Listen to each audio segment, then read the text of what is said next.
spiritual and bodily inflicted on Jews. The count number 6 speaks about crimes against humanity by means of persecuting the Jews, and count number 7 speaks about the looting of Jewish property. I will say at the outset of my statement here that count number 3 sums up the situation in chapter 2 when it speaks about serious bodily and spiritual harm in Germany, in occupied areas, and in all areas submitted to German supervision. The examples which we gave thereafter in chapter D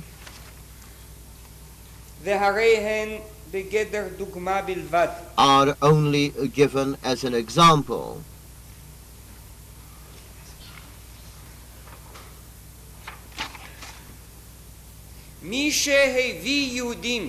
The one who brought Jews, or even Jews who had been rescued, to the conditions created there, had caused them serious bodily and moral harm, a harm that cannot in any way be compensated.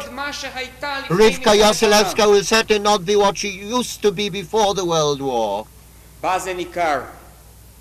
Also Dr. Veller and Wells, and Beisky and others, all those who appeared and those who did not appear here, would testify to the spiritual and bodily harm that cannot be repaired, and this they're going to carry up to their very last day.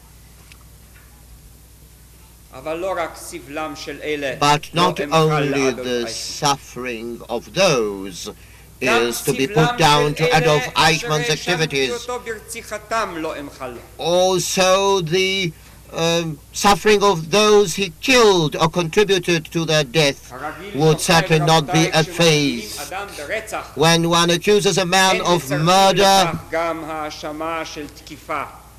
one doesn't usually attach to it the attempt to assault them, because after all the more serious crime eclipses the lesser one. But what they did to Jews, millions of Jews who remained alive, this chain of hideous persecutions,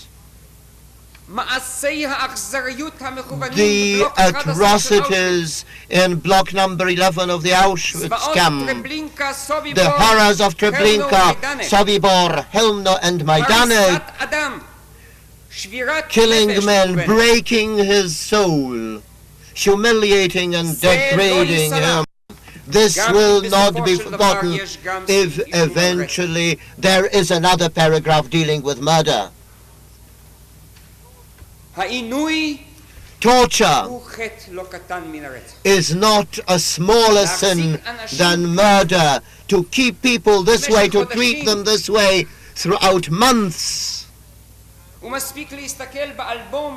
it is enough to have a look at the album shown by Alexander. If only this you were to see alone, it would be enough to see what had been done, in what conditions the Jews were kept, until the Jews themselves asked to be killed, wanted an end to be put to their lives, and would rush to the barbed wire fence charged with electricity.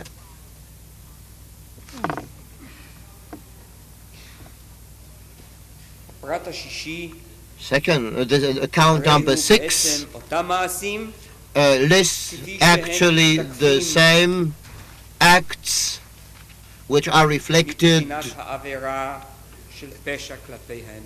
in the chapter dealing with crimes against humanity, and we shall not forget and forgive Eichmann any of those acts. He acted against the Jewish people, against humanity, and also committed war crimes. He persecuted Jews for national, religious, and political reasons, as mentioned in the law. He was persecuting them all throughout the Nazi rule. This chapter covers his activities ever since his joining the front against the Jewish people up to the very last day of his activities within the framework of Nazi Germany.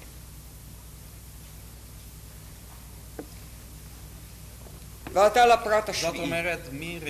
of Court, that is to say, from the very start of his work against the Jews, in Austria too. Mr. Hausner, yes, in Austria too, and even before. The seventh count is the despoliation of property.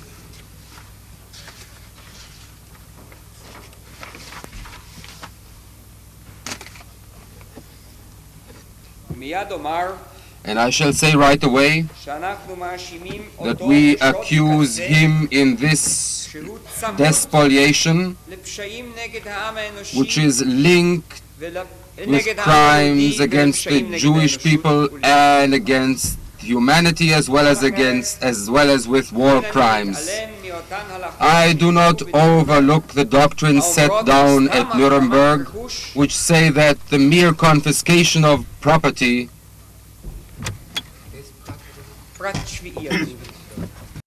Judge Alevi, which count is that? Mr. Hausner's seventh count. It says, the accused, together with others, caused the despoliation of the property of millions of Jews resident in the countries aforesaid by means of inhuman measures involving compulsion, theft, terrorism, and torture.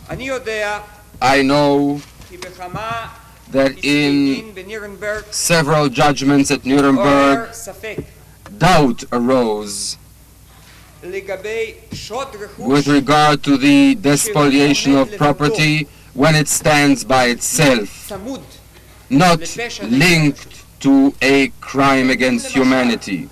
Thus, for instance, if Nazi Germany issued a decree to confiscate property,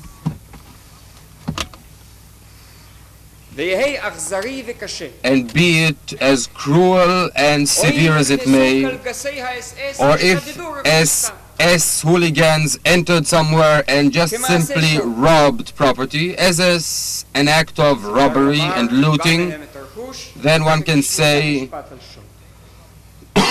one can claim the property from them and sue them for robbery. But when this robbery is linked inseparably with murder, then there was no doubt, not at Nuremberg either, that the extraction of gold teeth, the cutting off of hair, that this was robbery linked with murder and therefore a crime against humanity. And in case number 11, the trial against the German Foreign Ministry, Schwerin von Krossig's matter was discussed, who was the Minister of Finance, and he was charged, among other items, as your honors will find in volume 12, page 48 at the bottom. He was accused that together with Stuttgart he had signed decrees which deprived the Jews in Germany of their property, permitted the police to punish them, and dealt with the confiscation of Jewish property. And the court, in a majority opinion, found him guilty and convicted him on that count as well. In order to understand this conviction, it may be well to deal with the dissenting opinion of Judge Power first. It is in volume 14 on page 930. And this is what he said. But disregarding all such considerations, the most that can be claimed is that he participated in depriving Jews of property. This cannot be a war crime because the victims were German nationals. It cannot be a crime against humanity because merely depriving people of their property is not such a crime. There must be some mistreatment of the person, as previously pointed out. Schwerin von Krosigk is not shown to have participated in any such mistreatment of the person of Jews or anybody else. That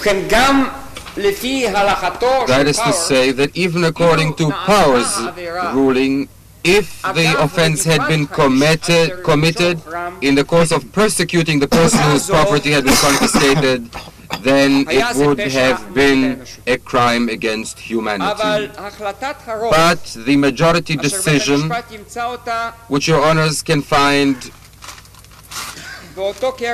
in the same volume on pages 675 et sequitur, this was more far-reaching. And on page 679 and 680, the man was convicted on these counts as well.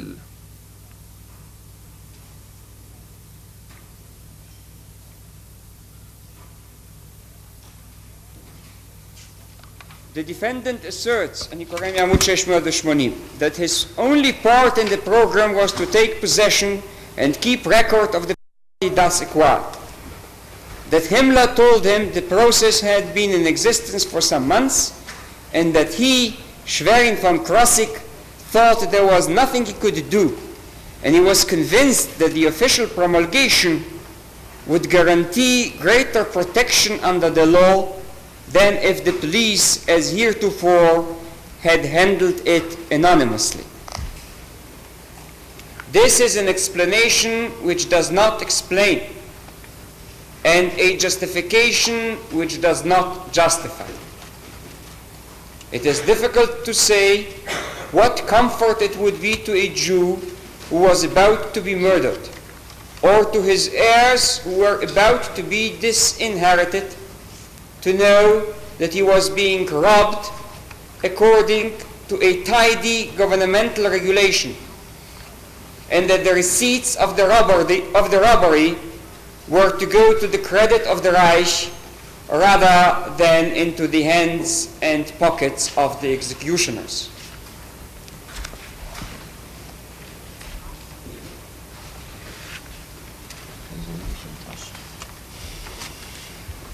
Interface correction, the first words of the quotation where the defendant asserts. Now this is all the more so in our case when all the actions against the Jews were done with a clear intent of murdering and inheriting at the same time. And we have enumerated some of these actions in the 7th count.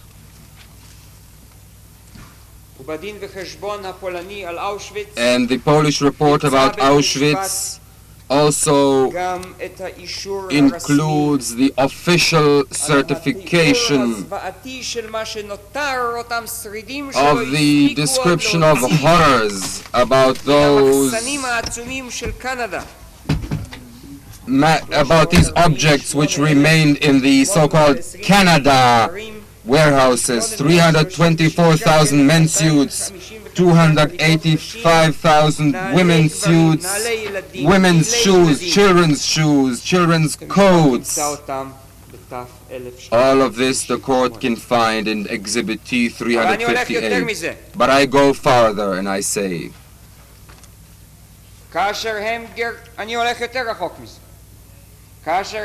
when they expel the Jews from Slovakia, from Bulgaria, or from Hungary, in such a way that those countries would inherit Jewish property, they are just as guilty of spoliation and are accessories to that crime, even though the property remained in the hands of others. The court will remember the ingenious principle called the territorial principle, which was designed to induce the satellites to hand over the Jews to Germany. Give us the Jews, they said, but the money will remain in your hands, in the hands of Slovakians or Romanians or Hungarians. Whoever does that is an accomplice to the crime of robbery. Whoever sets in motion such conditions that make it mandatory on a Jew to hand over his property in order to run away and save himself is an accomplice to the crime of robbery. And I go even further. Even the confiscation of the Manfred Weiss works in Budapest, something which apparently Eichmann did not want. He only wanted the members of the Weiss family, but this happened because of the conditions which he created, because of the laws and regulations and edicts for which he is responsible. That also is his guilt. President of Court, you, sir, could also recall here the payment required from every Jew who was deported. Mr. Hausner, I'm getting to this now. In Slovakia, The English song I gave you. in Slovakia, they even took money from the Slovakian government for having released them of the Jews. President of Court, in other countries too. Yes, Mr. Hausner, yes, in Greece. In other countries they extorted money. The Jews themselves had to pay for their deportation. There was a special account W and the emigration fund in the protectorate, from which the Jew himself had to finance his own deportation to the death camps. And the court will remember Eichmann's ingenuity when Jews were required for fortification work in Vienna because Plaschke wanted to construct these fortifications. Eichmann said, I am saving these Jews, so you will have to pay me, he told Kastner, for each and every Jew $100 per head. Not only that he took them to perform forced labor, not only that he held them under inhuman conditions, he even requested and received ransom from Hungarian Jewry for those people. And when I asked him, he said, if it is listed in some kind of document, then it must be true, but I do not remember. And it is written down, it is in the Kastner report, and Hansi Brandt testified about this in session 58, page 36. Judge Halevi, Mr. Attorney General, I have a legal question here. The law in paragraph 1, B, in war crime, mentions explicitly the plunder of public or private property. Mr. Hausner, yes, but yes, and it is not mentioned under crime against humanity. Judge Halevi, this is one remark. Now, from the point of view of the indictment, as far as I see now, only in the 8th count the crime against humanity is mentioned, and this does not pertain to the plunder of property. Mr. Hausner, this pertains to oppression, deportation, and murder. Judge Halevi. But this is war crime except for the plunder of public property, so that one cannot apply the eighth count to the plunder of property. Mr. Hausner, yes, sir. Judge Halevi, and the plunder of property with which you are now discussing, sir, this appears in the indictment only as a crime against humanity, although in the law it appears as a war crime, but not explicitly. Mr. Hausner, yes. I shall immediately explain the reason for this formulation. Judge Halevi, you can do so after the break if you wish, sir. Mr. Hausner, thank you, sir. President of Court, we shall have a 20-minute break now.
Please, Mr. Hausner, carry on. By permission of court, in connection with the 7th count of the indictment about the plunder of Jewish property and the correspondence of this formulation to the crime as it is formulated in the law, I want to say the following.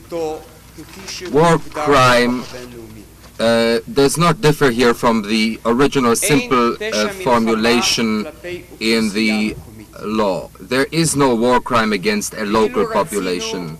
And if we had desired to include the plunder of property under war crime, we have had to exonerate Eichmann from the plunder of Jewish property in Germany, because with regard to those people he was not guilty of a war crime. The plunder of the property of the Jewish communities, the special account W, the seizure of Jewish private and public property in the Reich itself would not then have come under war crimes. And we wanted the indictment to reflect the crimes as they were perpetrated. They robbed Jewish property not because it was property in an occupied country. They robbed it because it was Jewish. And therefore, we singled it out in the overall framework because that was the true nature of this crime. Of course, the court is free to change matters as it sees fit from the proof, but I say now too, the plunder of Jewish property was not committed because Germany conquered other countries and transgressed against international law, but because it committed crimes against the Jewish nation and against humanity. This is how this plunder is to be regarded as linked to other crimes. True, there were confiscations of property in occupied areas, and homes and flats and other assets were taken. But this was not done against people because they were members of an occupied nation. The Nazis damaged the Jews as Jews. And this is why we formulated the 7th count as we did, because only thus is the entire operation reflected. To them it did not matter whether a Jew was from Germany, Belgium, Norway, or any other country. And if we had drawn the distinction between the Jews of Germany and said, there it is a war crime, whereas in the case of Jews in Poland, France, or another occupied country, it is a war crime, I think we would have misrepresented reality. Then the indictment would not have reflected their crimes and their decisions. Judge Halevi, is there no danger by mentioning public and private property in the framework of a war crime and the defining of a crime against humanity, which is to be interpreted as excluding the plunder of property? No, Your Honor, with all due respect, I say that every inhuman act perpetrated against civilians, which is part of the definition of crime against humanity, that also includes the plunder of property in the course of rounding up people and deporting them. Therefore, the definition is quite comprehensive, as it is in paragraph 1b7, I'm sorry, 1b of the law for the punishment of Nazis and their collaborators, and this covers the plunder of property. Moreover, I say that the plunder of property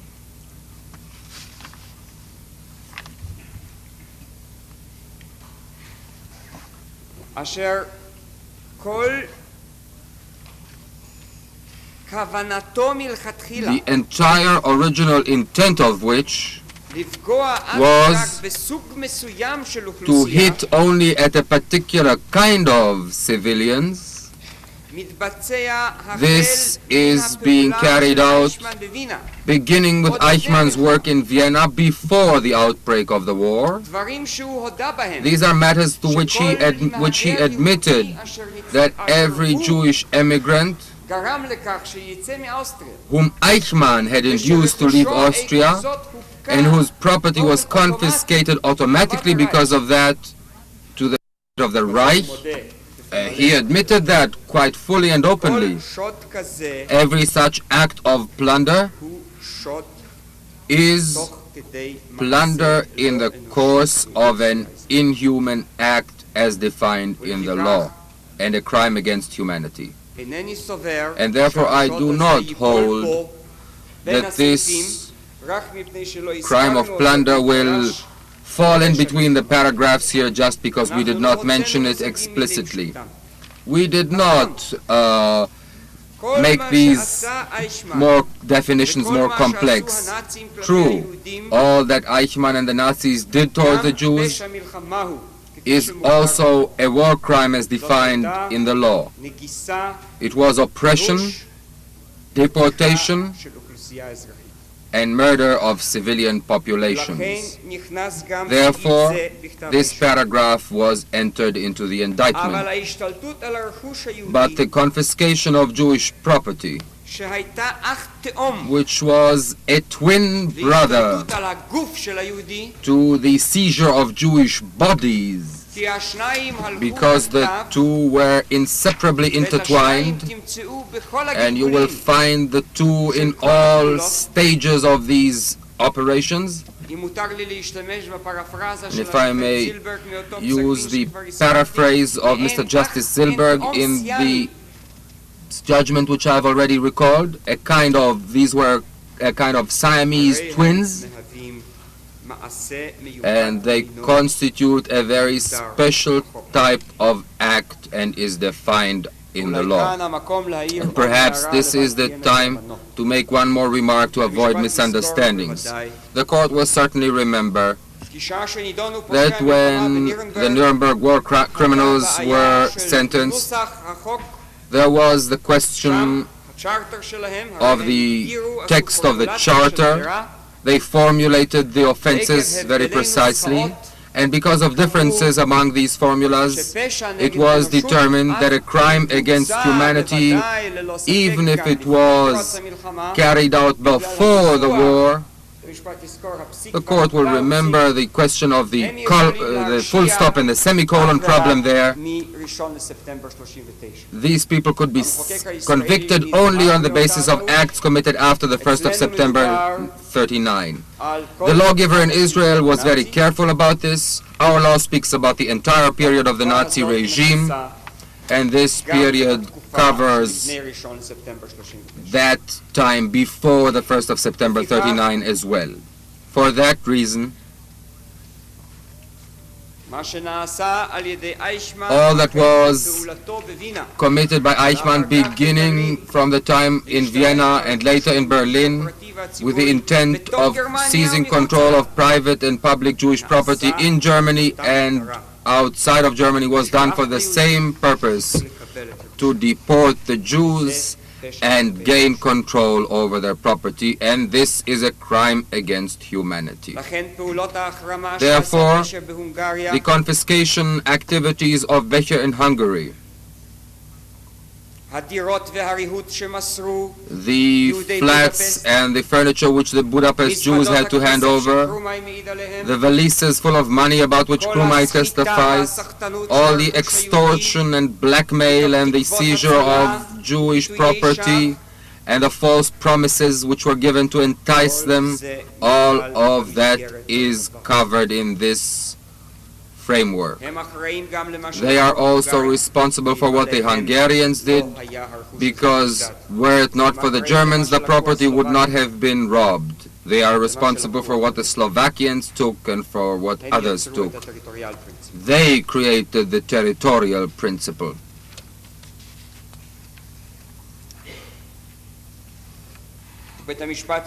And the court will remember that Eichmann was the man who asked for that initiative, as a result of which it was determined in Germany that Jewish property, plundered Jewish property, will remain where it was previously.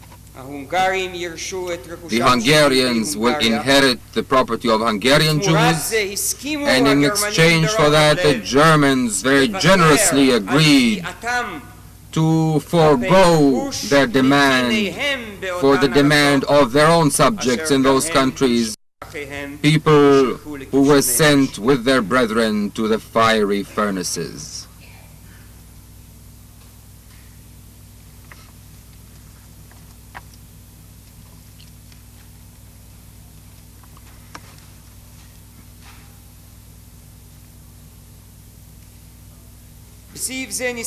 In this count, Operation Reinhardt is mentioned, although I have already spoken about it this morning. I still wish to speak about it here because it is mentioned specifically here. I wish to say a few more words about this.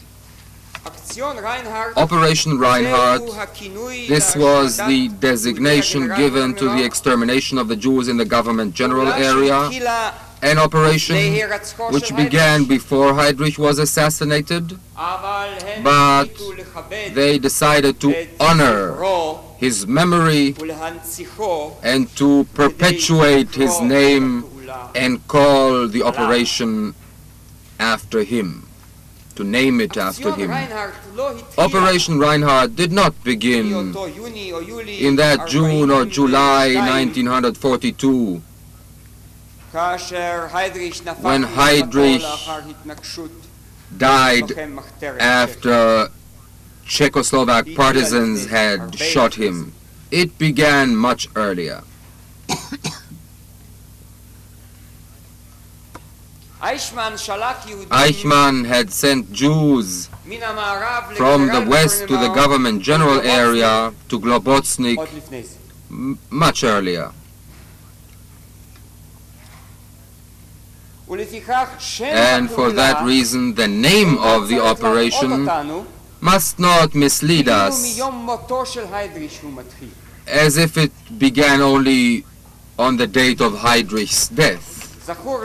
We remember, and I have stressed this before, and I shall only add one sentence here, that the instructions and directives issued by Eichmann with regard to the deportation transports from the West included addressees, were addressed to Schöngar, the BDS at Krakow, that is to say, a man of the RSHA. We remember what a BDS is.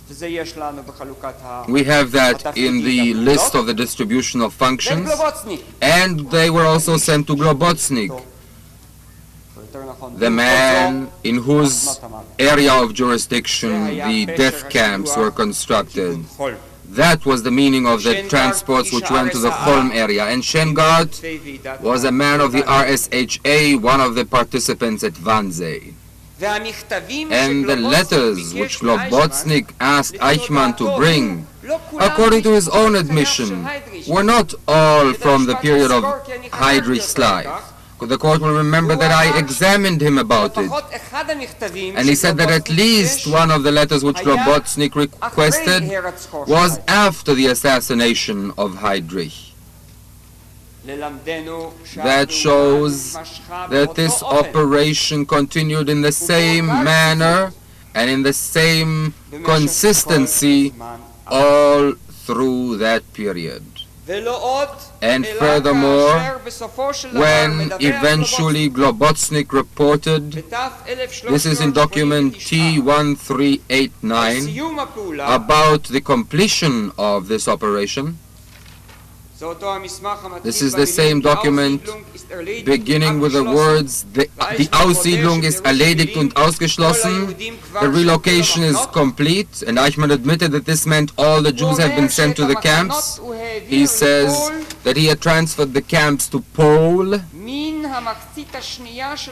beginning from the second half of 1943, in August 1943, and only then was the Travniki camp transferred, and only in October 1943 were the camps of Luvnik, Piatova, Plashnov, and Lemberg transferred.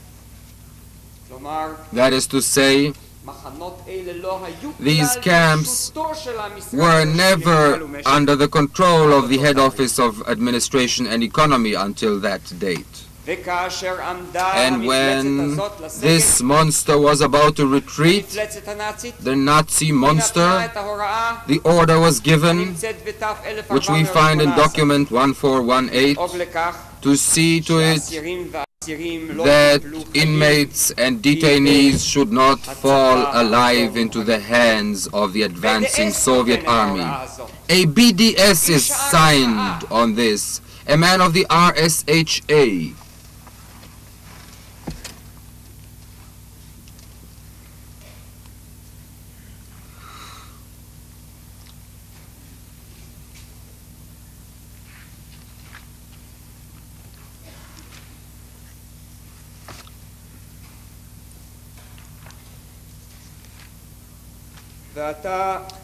And now I come to the fourth count, which deals with measures, the purpose of which is to prevent births among Jews.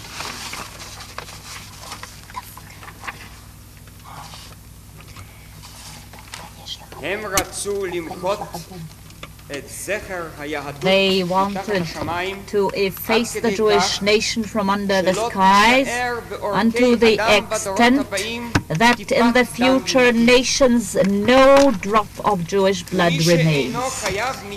He who is not to be killed because of being of Jew was sentenced to sterilization so that he does not produce, and there should be not one man on earth who directly or indirectly comes and stems from the Jewish nation. The law speaks of means. And I take it that the legislator intended at the time, because this was passed after all this happened and not in vacuum. This law was passed later. And then when the law speaks about means and ways, when speaking about the few and the incognitos who appeared before court in this at the session, to them these means were very real and alive. They were sterilized. And Dr. Balin testified to the court about the handsome youths whom he saw with his own eyes, and he saw the operations they had to undergo when they were sterilized. He saw the results. At the Wannsee conference, the matter of mixed marriages did bother and take up a lot of the time of those who participated.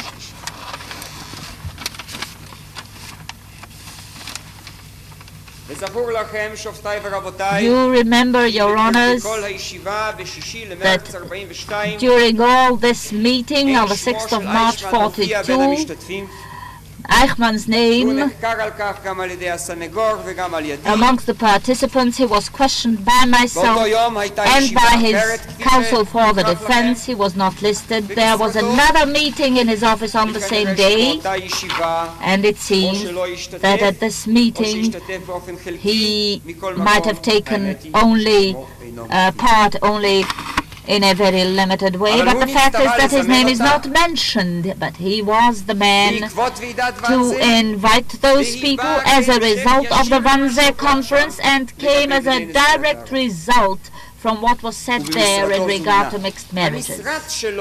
His office was the office for those decisions, and no one will believe the explanation, the absurd explanation and excuse that office to or the Führer's chancellery, they had to conduct these matters, but they had no room to call together those people. Only Kurfürstenstrasse 116 had room, an empty room to call these people together. There were 10 to 12 men all together at the meeting.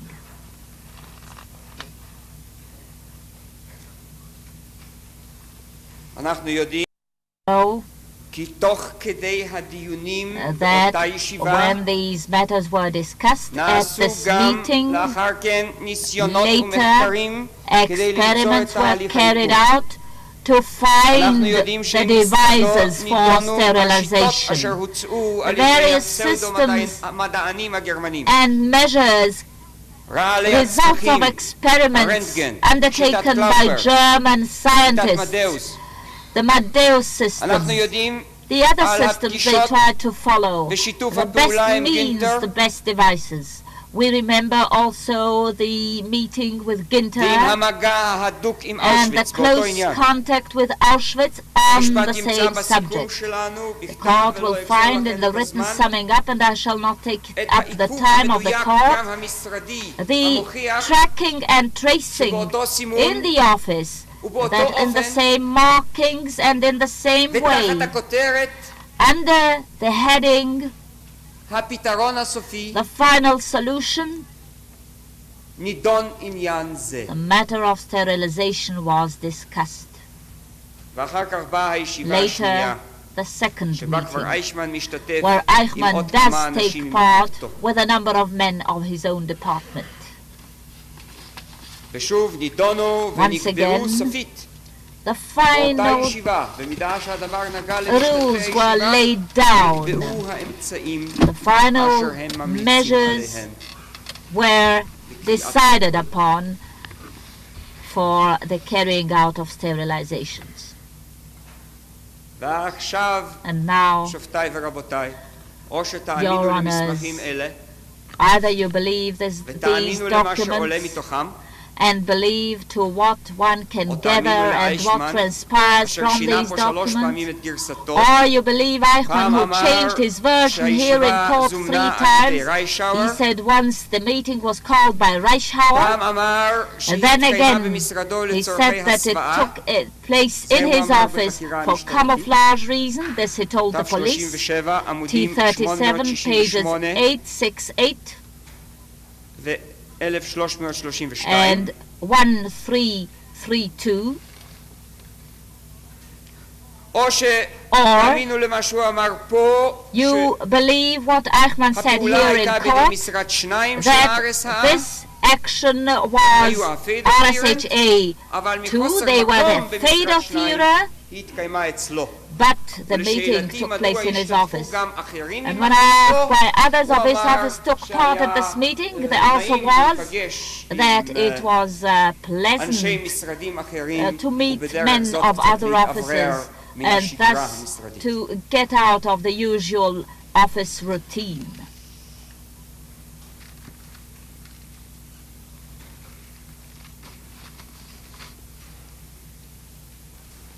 The matter of sterilization points once again to him as the man who carried out the Wannsee Conference decisions. About the extermination of Jews, not much talk was at this conference. But what to do with those of mixed marriages? To this they gave a lot of their attention at the time. This was an internal problem. And he, how did Dannecker write? The anerkannter Führer, the man who was the acknowledged man for this task. President of Court, this in fact was carried out only in Holland in such a scale. Yes, only in Holland, and the truth is that Ginter did not consent, did not agree that this be carried out in Holland, and Ginter instructed that since you did this contrary to my knowledge, then the ones who were already sterilized will be deported as well. But experiments were carried on at Auschwitz, and the interruption of pregnancies were carried out in Terezin, in Kovna, and this the court heard from the testimony of Dr. Peretz, Ram, the order of the day in Terezin, and other documents. To erase the memory of Israel from under the sky, from off the earth, even when it concerns half-Jews.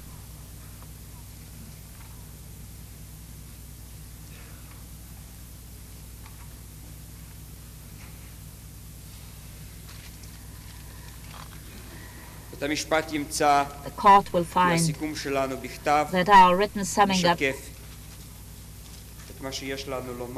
reflects what we have to say in connecting the material we have just voiced verbally.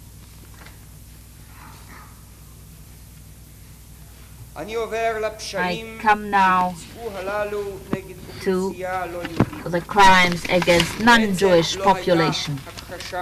And there was no denial, no defense was put forward in connection with count 9, count 10, and count 11 of the indictment. Eichmann admits that he uprooted hundreds of thousands of Poles from their homes and the home of their ancestors before them, deported them to other places with the intention to bring German families in their stead.